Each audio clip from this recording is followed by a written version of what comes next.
à Ci et Ça, le programme où on visite avec le monde francophone, le monde qui parle français ici à Lafayette et aux alentours. Aujourd'hui, ça fait un petit bout que je n'ai pas fait. C'est ça, et aujourd'hui, je porte mon t-shirt Codophil parce que c'est la première fois que je fais ça comme quelqu'un qui travaille comme employé de Codophil. Donc, merci Codophil de me laisser continuer à faire ça. Et mon invitée aujourd'hui, c'est Rachel Doherty. Elle est doctorante, elle fait son PhD à UL en français. En études francophones, techniquement. Études francophones, oui. Et on venait de parler d'où elle vient. Et tu m'as dit ta famille vient de Oklahoma. Oui, c'est ça. Et puis, tu as déménagé en Géorgie quand tu étais toujours assez jeune. Oui, oui j'avais 12 ans, je crois. Oui. Et puis, comment est-ce que tu es arrivée ici? J'ai commencé à apprendre le français à l'école, en Géorgie, quand je pense que j'avais 13-14 ans. Et j'ai toujours aimé les langues étrangères, parce que le français, c'est une langue étrangère. Ma famille n'est pas francophone, je connaissais personne. Doherty, c'est quoi? C'est irlandais? C'est irlandais, oui. Ouais. Oui, je connaissais personne qui parlait français. C'était, oh, le français, ça c'est fancy, c'est de la France, et j'aime toutes les choses comme ça. J'aime l'histoire, les belles dames avec les robes, et Marie-Antoinette, tout ça. C'était romantique et une idée étrangère.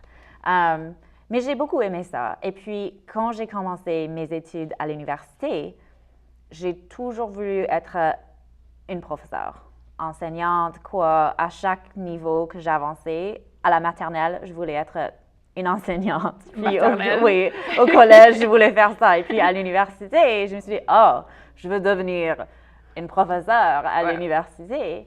Et j'ai toujours aimé l'histoire, l'art, la littérature, tous les sujets des sciences humaines, quoi.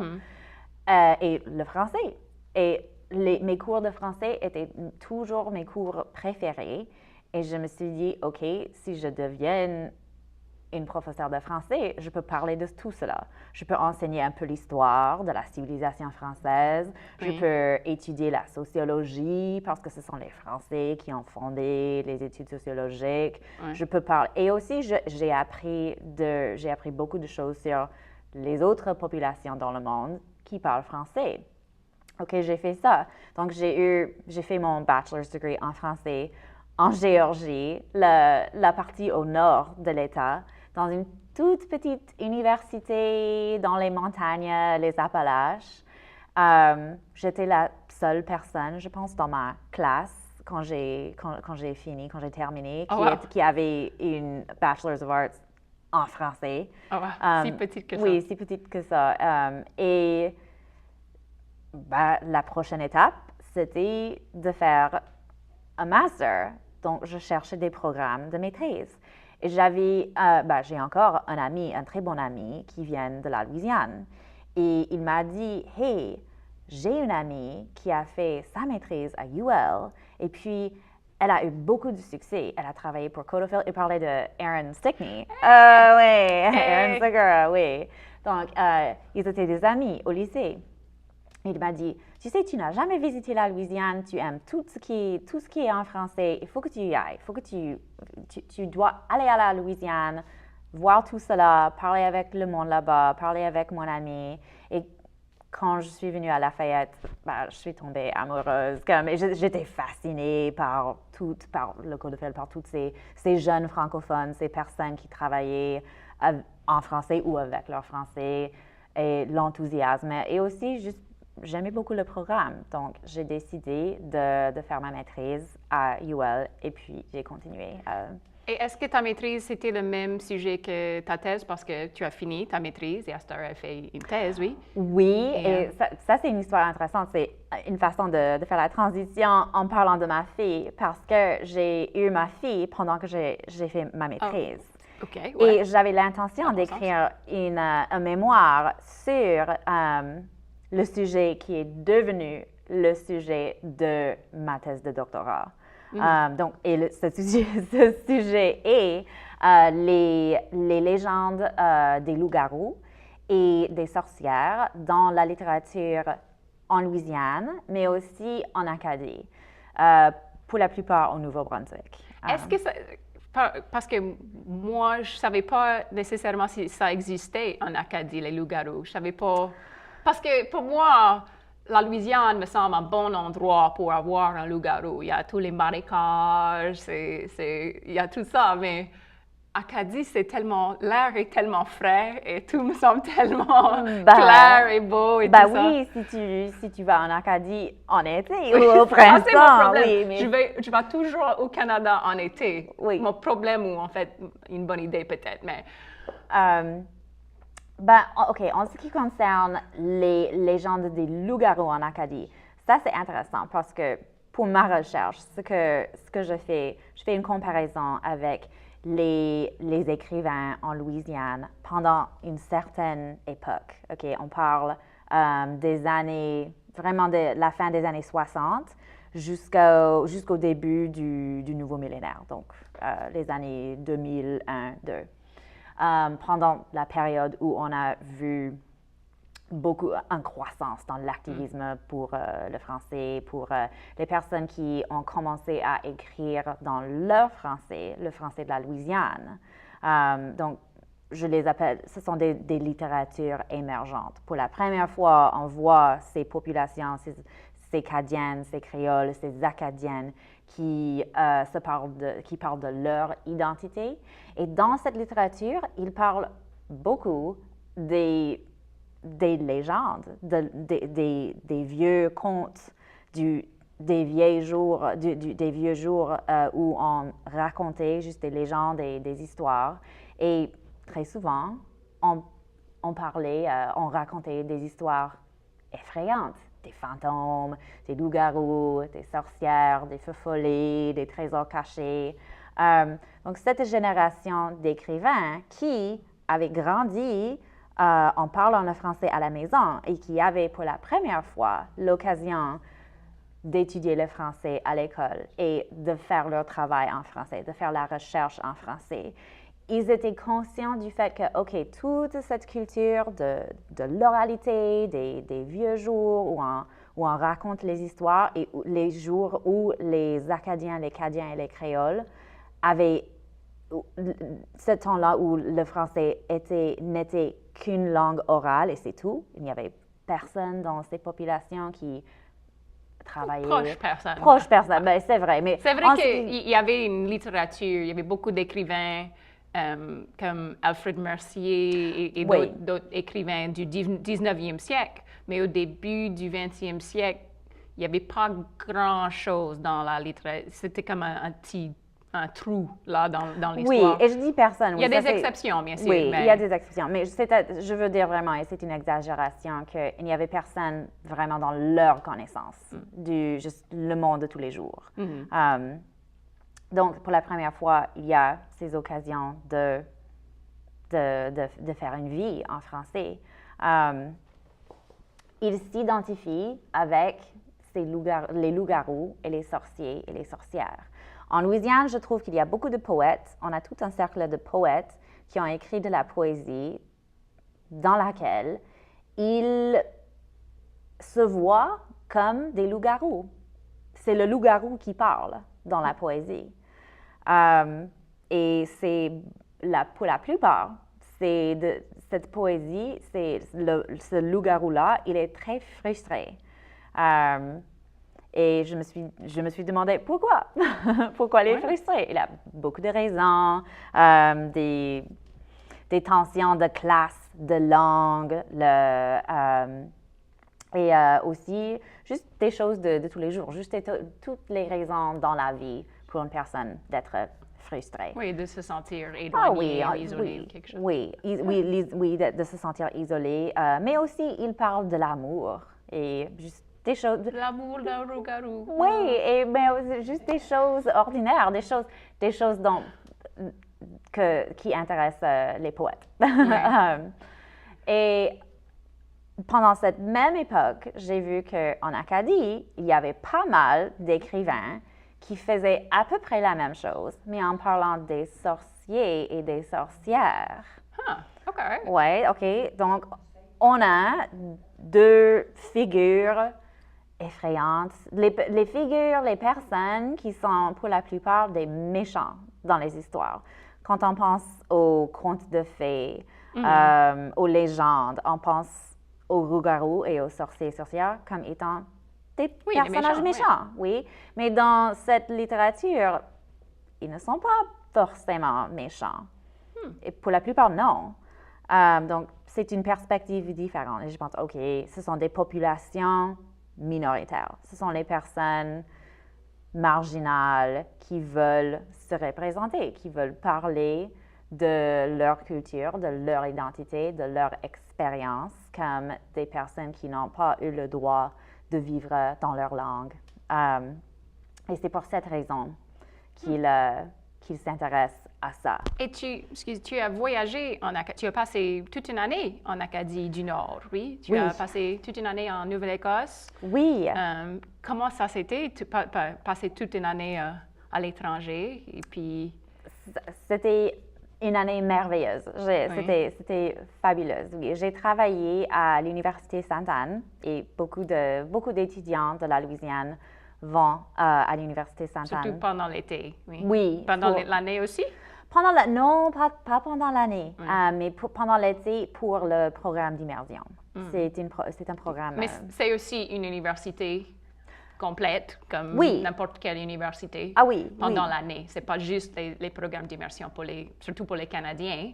C'est une université comme UL ou Nichols ou LSU ou n'importe quelle université. Oui, c'est une université dans le système public des universités en Nouvelle-Écosse. Mais c'est de langue française. Donc, c'est une université où les cours, en général, même les cours de sciences ou d'histoire, sont en français. Oui, c'est la seule université francophone en Nouvelle-Écosse. Oui. Et là, j'ai travaillé comme stagiaire pour un professeur d'histoire qui vient de la Louisiane, pour le professeur Clint Bruce. Clint Bruce. Ouais. Clint Bruce, je t'aime. Okay. Oui, tout le monde aime Clint. C'est impossible de ne pas aimer Clint Bruce. Si tu n'aimes pas Clint Bruce, tu as un problème. Tu as un problème, probablement. Oui. Donc, lui, il est le titulaire d'une chaire de recherche. Et sa chaire de recherche, c'est vraiment comme une big deal. C'est la chaire de recherche en études acadiennes et transnationales. La chaire de recherche du Canada, donc c'est le gouvernement du Canada qui a payé pour avoir ce poste. Ce poste où il peut engage des étudiants pour l'aider avec sa recherche. Et il m'a engagée pour venir là, pour travailler avec lui. J'ai fait toutes sortes de tâches pour lui. J'ai travaillé comme secrétaire d'une revue à l'université, le journal. Et on a fait beaucoup de projets. Il a invité d'autres professeurs pour venir. J'ai aidé avec ça. J'ai enseigné 2 cours en français à cette université francophone. Moi, comme doctorante, oui. Ça doit faire peur un peu. Oh, oui. Parce que c'est pas ta langue. Tu parles extrêmement bien, bien sûr, mais c'est pas ta langue maternelle et c'est pas ma langue maternelle non plus. Et je sais que si j'étais obligée d'enseigner un cours en français aux personnes pour qui le français, c'était la langue maternelle, c'est ça. Ça serait stressant. C'est ça. Et pas toutes mes étudiantes, parce que je n'avais que des étudiantes, étaient francophones de naissance. Donc, il y avait des étudiantes pour qui le français n'est pas leur langue maternelle, mais elles voulaient faire un diplôme en français parce qu'elles s'intéressent au français, mais aussi juste parce qu'elles peuvent avoir un meilleur emploi en faisant cela. Donc, oui, il y avait d'autres personnes pour qui c'était pas « OK, wow, cette Américaine vient et elle va nous enseigner en français ». Non, parce qu'elles sont des Canadiennes et leurs familles sont anglophones aussi.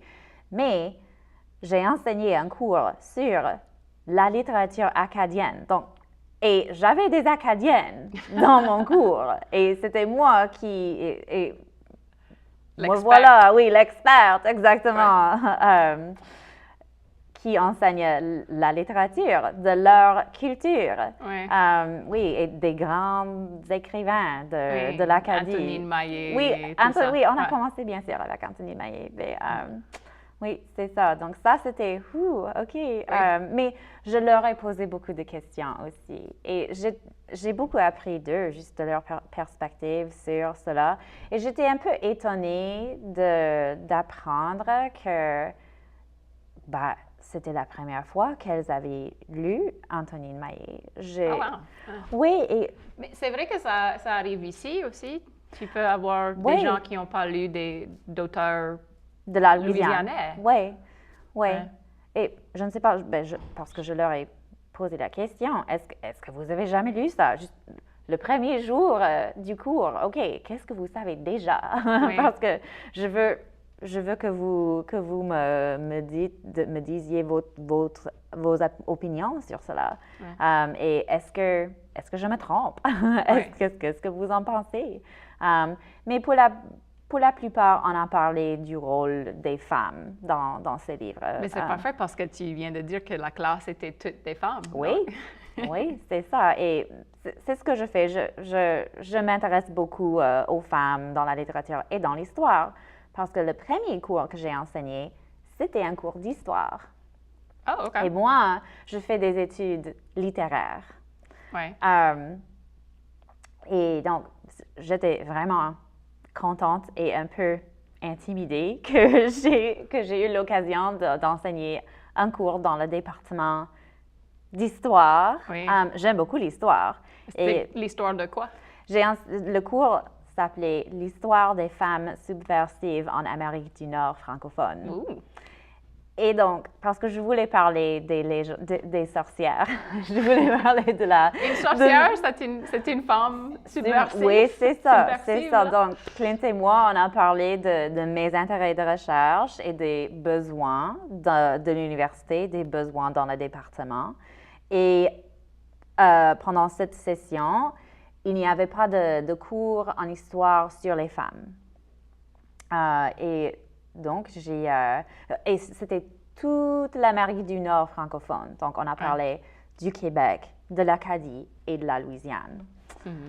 Et c'était la première fois, bien sûr, que ces étudiantes, là encore, que des femmes, ont entendu parler de l'histoire de la Louisiane.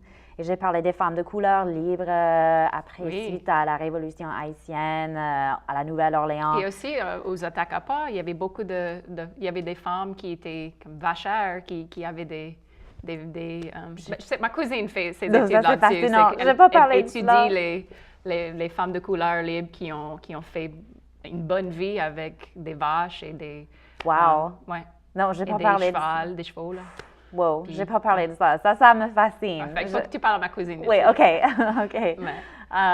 Non, mais moi, je devais faire beaucoup de recherches rapidement avant d'enseigner ce cours parce que je ne suis pas historienne. Et c'était partout dans le Canada. Donc, on a parlé à la révolte à la rivière Rouge, dans l'ouest du Canada. C'est Manitoba, le province? Oui, c'est ça, oui. Et j'ai trouvé un peu d'informations sur les femmes. Et puis plus tard, j'ai appris qu'une femme qui travaille au Centre acadien, ce qui est à l'Université Sainte-Anne, le centre où il y a des archives dans la bibliothèque, elle, qui est doctorante en histoire, c'était ça, sa spécialisation. C'était honneur. Oui. Mais oui, c'était une année extrêmement enrichissante.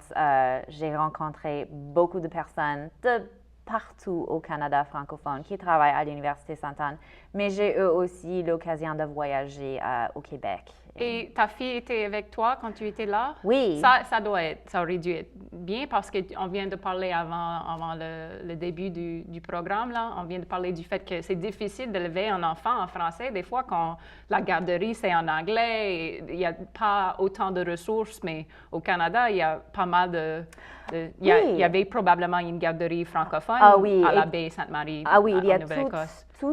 En place, il y a en Nouvelle-Écosse, il y a tout un système d'écoles en français, d'école française. Mais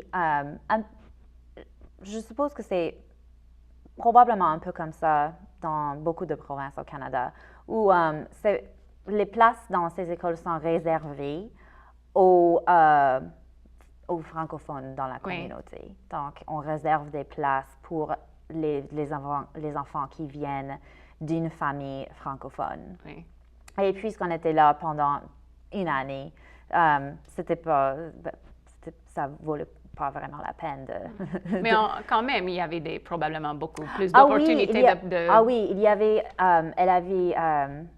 c'était un programme pour les tout petits en français et pour les parents aussi, et quelques fois par semaine.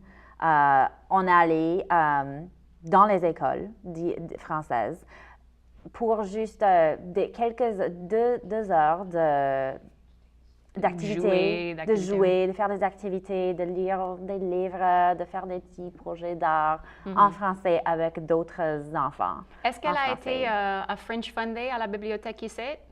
Non! Je ne sais pas quel est l'âge spécifique, mais ils font ça une fois par mois à la bibliothèque ici au centre-ville, la bibliothèque municipale. Ça, c'est notre bibliothèque. Oui, et ils font ça. Ils font un petit story time, une petite comme 20-30 minutes de lire une histoire en français. Et puis, d'habitude, il y a une sorte d'atelier où ils vont faire comme, je sais pas, ils vont planter un petit jardin, où ils vont faire un projet d'art, où ils vont faire quelque chose comme ça. Et puis, à la fin, ils jouent pendant peut-être 45 minutes ensemble, juste librement, avec des jeux de société ou des blocs ou quelque chose. Wow! Mais ça se fait, mais c'est juste une fois par mois. Ouais. Oui. Bien sûr, on n'a pas toujours les mêmes ressources et la même fréquence, là, mais c'est à noter. On a été à la bibliothèque pour la première fois depuis notre retour cette fin de semaine passée. Oui. Donc, oui. C'est joli, non? Oui, oui, c'est très joli. Il y a quelques années, ils ont fait toutes sortes de travaux et puis à cette heure, c'est vraiment bien joli. Oui, et j'ai emprunté des livres en français. Oui, ils ont c'est pas énorme, mais ils ont une petite bibliothèque, une petite étagère de livres en français et une petite étagère de livres en espagnol aussi. Ah oui, j'ai noté ça. Moi, j'essaie d'apprendre l'espagnol en ce moment. Ça, c'est mon prochain projet. Et ça aide le français, bien sûr. Énormément. Tu as dit que tu aimes les langues. Tu parles d'autres langues aussi? À un moment donné, je parlais beaucoup mieux l'espagnol que ce que je fais maintenant. Je peux encore lire et comprendre beaucoup l'espagnol, mais non, j'ai laissé ça un peu à côté, surtout. La dernière année que j'étais à Lafayette, je dirais, et puis l'année que j'ai passée au Canada, j'ai perdu presque tout mon espagnol. Ouais. Mais ça aussi, c'est un objectif pour moi de reprendre l'espagnol. Non, mais quand j'étais toute petite à la maternelle en Oklahoma, c'est grâce à la professeure ou à l'enseignante d'espagnol que j'ai appris que j'aime beaucoup les langues. Oui, je connais Heaven Moore. Je crois qu'elle était dans une crèche espagnole avant de venir en immersion en Louisiane. Ah, wow. Je crois qu'il y a d'autres mondes qui ont fait ça aussi. Ils ont commencé avec l'espagnol, mais ils ont découvert en fait qu'ils aiment les langues et tout ça. Mais je crois que ça, c'est tout pour aujourd'hui. Merci d'être venu. Merci. Et à la prochaine fois, vous autres.